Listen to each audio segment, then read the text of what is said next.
দেখি, ওর কাছে তো টাকা তো অবশ্যই পাওয়া যাবে, আমি দেখি আগে। আচ্ছা, সমস্যার মধ্যে পড়ছি। ও তো আমার অনেক বিপদ দেখছে, দেখি ওর কাছে দেখি, ওর কাছে বলে দেখি ওর হাজবেন্ডের 20,000 টাকা নেই। কে? আসসালামু আলাইকুম। সালাম, কি অবস্থা, কি কেমন আছিস?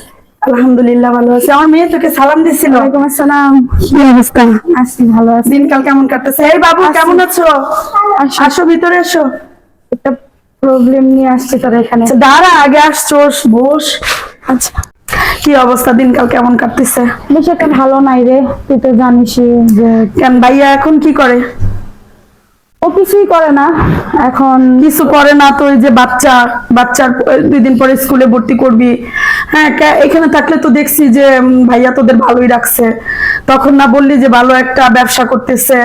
ও কিছুদিন কাজ করে, কিছুদিন পরে টাকা পয়সা হাতে আসলে ইচ্ছা মতন বাজার টাজার করবে, সবকিছুই করবে। তারপর দেখা গেছে ও রেস্টুরেন্টে খাওয়াবে, সবকিছুই করবে, টাকা পয়সা শেষ হয়ে যাবে। দেখলাম তো সুন্দর প্রাইভেট কার নিয়ে তোরা ফ্যামিলি নিয়ে ঘুরতে যাইতেছিস, কক্সবাজার গেলি, কত আনন্দ ফুর্তি করলি, জুয়েলারি কিনলি।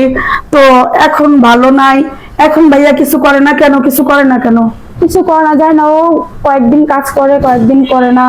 আর এটা নিয়ে একটু প্রবলেমে আছি, কি করবো বুঝতেছি না। এখন তোর কাছে আসছে একটা প্রবলেম নিয়ে। এখন ভাইয়ের কাছ থেকে আমাকে 20,000 টাকা নিয়ে দে, আর আমার খুব দরকার। মেয়ে যাবি না আব্বুর কাছ থেকে? হ্যাঁ, ওরা মানে ভাই ভাই হচ্ছে, ও তো ভাইয়ের কাছে আসছে প্রবলেমটা নিয়ে। যদি ভাইয়ের কাছ থেকে বলতি যে 20,000 টাকার জন্য, বলে যাবি না আব্বুর কাছ থেকে নিয়ে দিব? হ্যাঁ ভাইয়ের কাছ থেকে নিয়ে দে। ভাই তো আমাকে ছোট ভাইয়ের বোনের মতোই জানে, তো ভাইয়ের সাথে আমার সাথে ভালো সম্পর্ক। হ্যাঁ, তো তুই একটু বলে দেখ ভাইয়া কি বলে। আচ্ছা ঠিক আছে, আমি বলবো নে।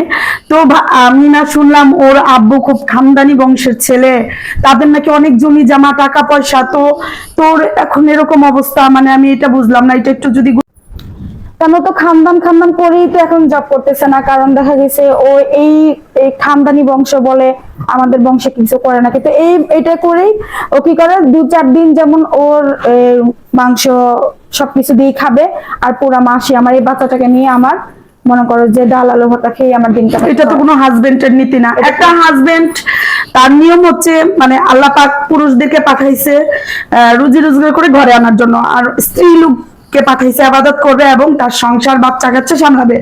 তো ভাইয়া এমন কেন করে যে যখন টাকা থাকে তখন ইচ্ছা মতো টাকা খরচ করে? আমি তো দেখলাম, আমার পাশে তুই ছিলি। আর যখন থাকবে না তখন থাকবেই না। এক সপ্তাহ পোলা মাংস দিয়া খাইলে পরে কি আর বাকি দিন খাইতে হয় না? এটুকু যদি না বোঝে তাহলে কেমন খানদান হলো আমি তো বুঝলাম না।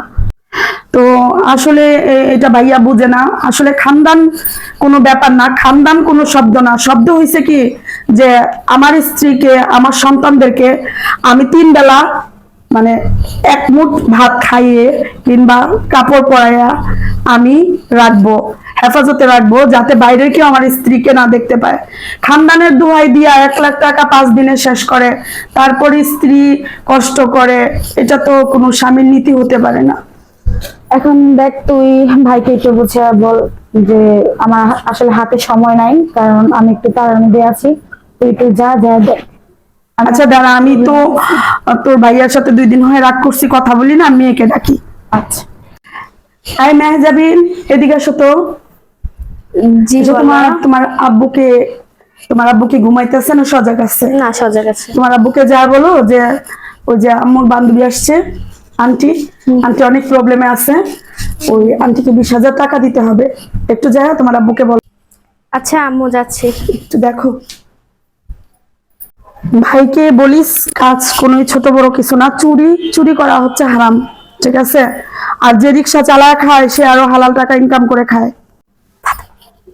দেখি ও কি করে, এখন দেখা যাক, পরে বুঝাবো আমি। সেটাই, কাজ কোনো ছোট বড় না। যে কাজকে ছোট করে দেখে বরঞ্চ সেই মানুষ না, ঠিক আছে?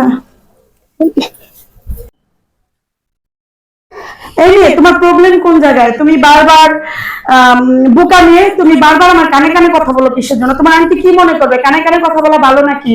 যা বলবা জুড়ে বলবা, কানে কানে কেন কথা বলবো? এই তোমাকে আমি শিক্ষা দিছি। তোমার আন্টি এখন কি মনে করবে বলো তো? তোমার আন্টি তোমাকে কত ভালো জানে, আর তুমি আসছো আমার বারবার কানে কানে কথা বলবা।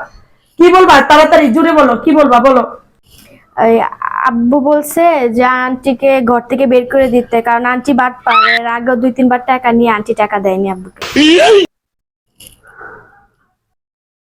থাকলে আমি চলে যাই। হ্যাঁ, আরে দাঁড়া, কি হয়েছে? দাঁড়াস না। সমস্যা নেই, আমি আসলে আরে বাচ্চা কি বলতে যায় কি বলে ফেলছে। সমস্যা নেই, আমি আসলে মানুষটাই মনে হয় খারাপ, এর জন্যই সমস্যা নেই। আর বিপদে পড়লে মনে হয় ওর আব্বুর কাছে টাকা নাই। আচ্ছা সমস্যা নেই, আসে।